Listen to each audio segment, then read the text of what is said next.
Saudara, dalam rapat koordinasi nasional pemerintah pusat dan pemerintah daerah di Sentul, Bogor, Jawa Barat, Presiden Prabowo Subianto menjelaskan alasan ketertarikannya pada tanaman kelapa sawit.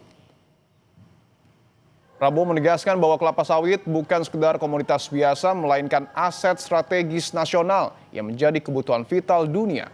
Prabowo bahkan menjuluki sawit sebagai miracle crop atau tanaman ajaib. Selain menjadi bahan baku minyak goreng, turunan sawit bisa menjadi alternatif sumber energi terbarukan seperti biodiesel untuk mengurangi impor.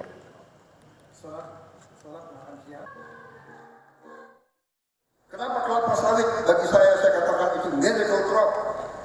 It is a miracle crop. Ada kelompok nyinyir, kenapa kelapa sawit? Duh, Prabowo mau bikin kelapa sawit.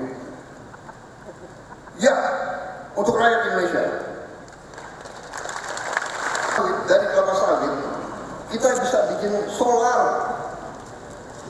Jadi, kita nanti biodiesel.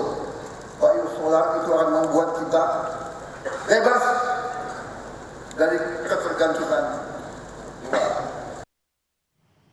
Sementara itu, merespon pernyataan Presiden Prabowo soal kelapa sawit, Greenpeace Indonesia tidak mempermasalahkan kelapa sawit sebagai tanaman.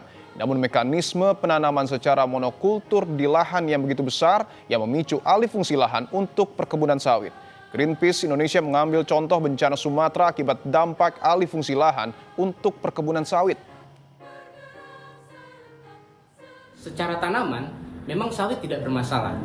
Yang bermasalah adalah bagaimana sawit itu ditanam secara monokultur dan skala luas.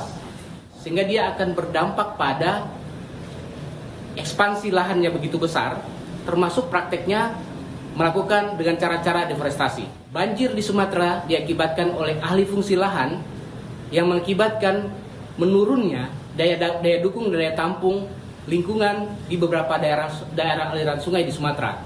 Salah satu pemicunya adalah alih fungsi lahan untuk perkebunan sawit.